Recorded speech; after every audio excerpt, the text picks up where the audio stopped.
Neon lights, mirror balls, bell bottoms. That's how most people remember the Bee Gees. But before they became the undisputed kings of disco, there was a moment when they decided to swim against the tide. A song that wasn't meant to fill dance floors, but rather to raise goosebumps. More soul than sequins, more rock than choreography. A risky gamble that not only disarmed their critics, but also forever redefined their sound. This is the story of the anti-disco song that marked the beginning of their legend. In the mid-70s, the Bee Gees were everywhere, and it was no coincidence because songs like Stayin' Alive,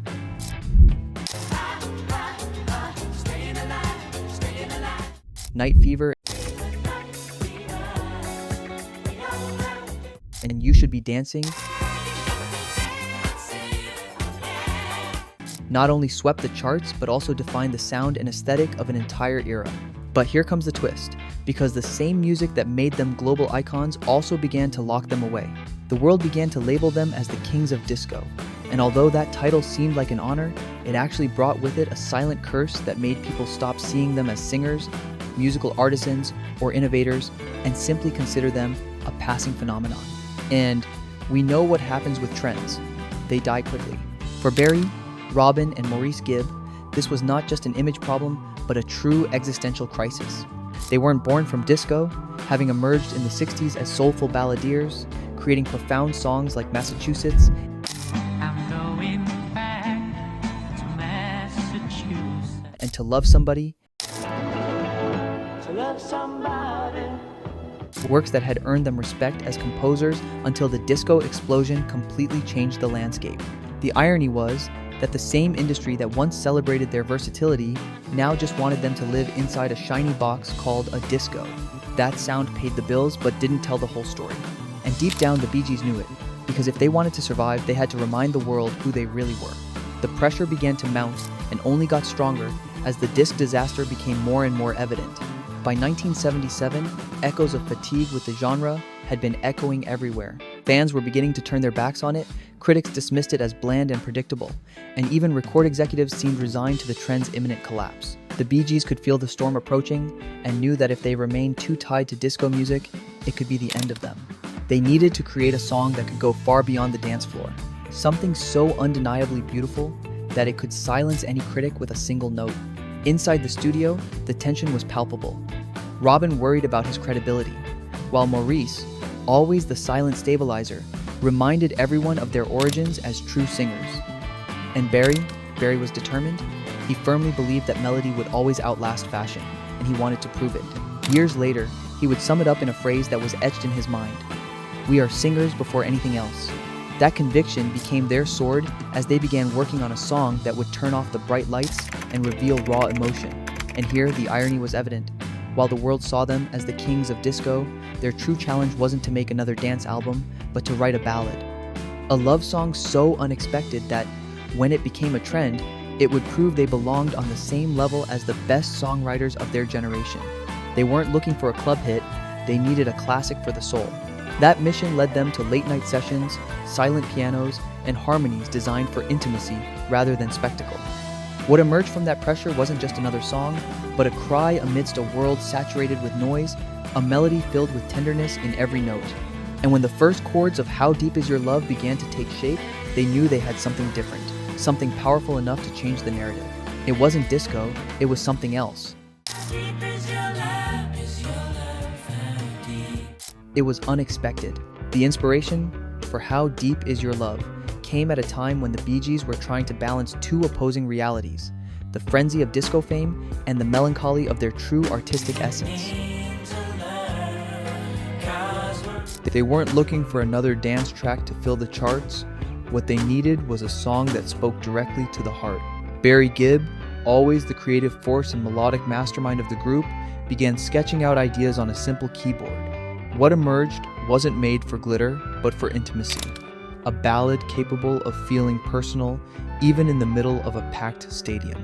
Despite its disco-driven background, this composition flowed with an unexpected smoothness. Barry envisioned something almost cinematic and delicate, a melody that conveyed calm without the heavy production. Together with Robin and Maurice, he worked side by side, building harmonies that felt like slowly melting ice. Each chord was designed to blend rather than dazzle, and each lyric to confess rather than impose. It was a calculated risk, because in an era dominated by speed and rhythm, the Bee Gees were about to go in the opposite direction. The lyrics had the intimacy of a letter written in the shadows. How deep is your love? How deep is your love? I really want to know. These weren't lines meant to set a dance floor on fire, but a plea, fragile and heartfelt. Barry wanted the song to feel like an intimate conversation with the music itself. It was vulnerability disguised as sophistication, transforming love into a question rather than an answer. And here's something I want to ask you. Do you think a song like this could succeed in a world saturated with fast rhythms today? Answer yes or no in the comments. In an industry obsessed with certainty, this dose of uncertainty made the song feel profoundly human. As the brothers refined it, they faced skepticism from some who questioned whether a ballad had a place in the midst of the recording revolution. However, the Bee Gees were determined. They trusted that the pendulum of taste would swing toward unexpected melodies, and they wanted to be ready for that moment. Barry used to say that fads fade, but songs live on. That conviction permeated every note of this work. It wasn't about chasing fleeting hits, but about creating something that could live long beyond them. The recording sessions were intimate but intense. Unlike the whirlwind of Stayin' Alive or Night Fever, this song was sculpted with restraint. Layers of acoustic guitar wove the melody, soft keyboard textures added depth, and the harmonies, those unmistakable Bee Gees harmonies, enveloped everything in absolute calm. There was no rush or excess, only precision and purity, the sound of confidence and simplicity. And yet, beneath that calm surface, the band felt the weight of anticipation bearing down on every step. When they finally heard the final version, the room fell silent. The song didn't need to be loud, because its power lay in what it made you feel. It had presence, weight, and soul. It wasn't just another hit, but a statement of purpose. a quiet rebellion against the stereotype that had pigeonholed them for years. How Deep Is Your Love wasn't born to fill a dance floor, it was born to be the final word at a time when everyone thought they'd already known the Bee Gees. And very soon, the world would understand why. When the Bee Gees entered the studio to record it, the pressure was suffocating. The soundtrack of Saturday Night Fever was already underway, and expectations were sky high. For it, the pressure was suffocating. The soundtrack of Saturday Night Fever was already underway, and expectations were sky high. Everyone wanted more disco anthems, more bright rhythms, and no one was asking for a ballad, but Barry, Robin, and Maurice refused. Come to me on a summer breeze. They were determined to bring this intimate song to life, no matter what the market expected. The sessions began at the Château de Rouville in France, a legendary studio where they sought to isolate themselves from the noise of fame. There, far from the lights of New York and Los Angeles, they focused on purity. Barry began with a rhythm guitar, building a skeleton of soft, almost hypnotic chords.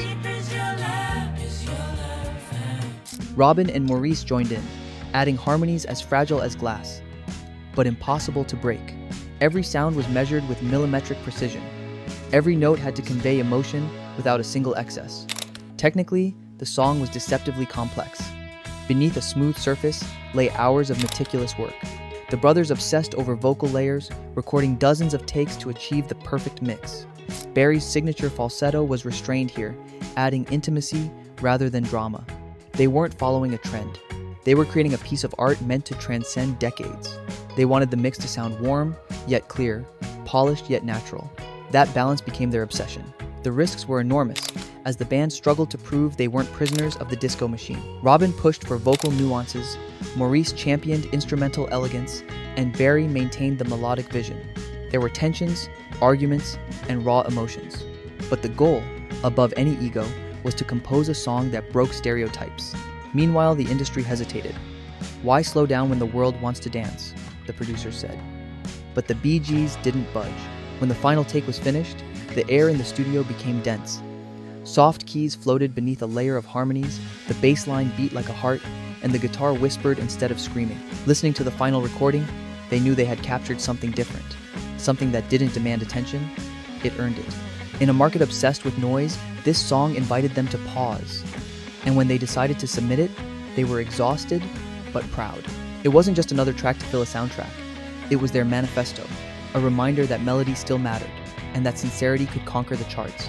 What they didn't know yet was that this move would give them a return that no disco hit could have achieved. Because by writing "How Deep Is Your Love," they weren't looking for poetry for its own sake, but for a confession, a plea for real connection. Warm in your love, then you softly leave. In a world that wouldn't stop screaming, do you think a song like this could conquer the world again today? Answer me yes or no in the comments. Each line was crafted to sound intimate, like words whispered in the darkness between two people who truly needed each other. And while the Bee Gees were coming from an era marked by the brightness and energy of disco, this time they were showing their most vulnerable side. That shift in tone was, in itself, as big a risk as any sonic experiment they'd attempted before. From the first verse, the atmosphere was defined. I know your eyes in the morning sun. I feel you touching me in the rain. These weren't metaphors for a massive spectacle, but pure fragments of tenderness. The Bee Gees were distilling the song down to its essence: recognition, contact, and desire. Barry Gibb expressed it years later. They wanted it to sound eternal, like a love capable of surviving storms and distance. That was the pulse that guided the entire song. Then came the chorus, with its iconic question, "Deep is your love?" It wasn't a rhetorical phrase, but a challenge, a cry to find certainty amidst uncertainty. The 70s might have been excessive, but beneath that glamorous light, there was fragility. Many relationships broke down under the weight of fame, ego, and distractions. This song cut through that chaos with a universal question: do you really love me? And will you hold me when the world fades away? Each verse was built from that intimacy, combining simplicity with enormous emotional depth. Phrases like, "And you come to me on a summer breeze, warm in your love, and then you gently surrender yourself." They were repeated like a mantra, painting images of closeness and calm. This repetition was no coincidence. It reinforced the climate of vulnerability the brothers wanted to convey. It wasn't about impressing with production or lighting up a dance floor. It was music for the heart, for those silent spaces where the unexpected becomes eternal. More than a commercial success, this song restored the Bee Gees' credibility and reminded the world that they weren't just passengers on a cultural wave, but true artisans capable of writing music that touched the soul. And if you also believe that music can continue to excite far beyond trends, subscribe now and join us on this journey through the stories that mark the history of music. Above all, the Bee Gees were songwriters, authentic storytellers with rare emotional depth. Barry's falsetto ceased to be merely a vocal device and became an instrument of intimacy, a voice capable of conveying vulnerability without breaking. Fans who had only known her disco side discovered something different: elegance, restraint, and soul, qualities that could rival the greatest ballads of any era. And here's the irony: How Deep Is Your Love ended up being part of the soundtrack of Saturday Night Fever, the same project that had forever sealed his link with disco music. But instead of reinforcing that stereotype, it decisively shattered it. Between dominant beats and grooves, this ballad rose like a light in the midst of the storm, a moment of calm that elevated the entire album. Even in the heart of a disco empire, the song built its own kingdom and made it clear that true art knows no genre. His legacy only grew. Decades later, How Deep Is Your Love It remains one of the most covered ballads in history, reinterpreted by artists ranging from Luther Vandross to Take That, racking up millions of plays on digital platforms. Each new interpretation confirms what the Bee Gees demonstrated in 1977. Great songs don't just live on, they transcend time, culture, and fashion. That ballad, never intended to be a huge hit, ended up becoming the jewel of their catalog and, perhaps, the purest manifestation of their songwriting genius. Today, when we look at the Bee Gees, we don't just see disco icons. We see creators who transform vulnerability into art, who compose melodies capable of surviving any trend, and who fought to be understood beyond a label. And at the core of that transformation is a single song, a simple question that became her most powerful answer: how deep is your love? It wasn't just a hit, it was the ultimate proof. In a world that tried to reduce them to a passing fad, this ballad broke all stereotypes and made them unpredictable. And if you want to continue seeing unparalleled songs, watch this video.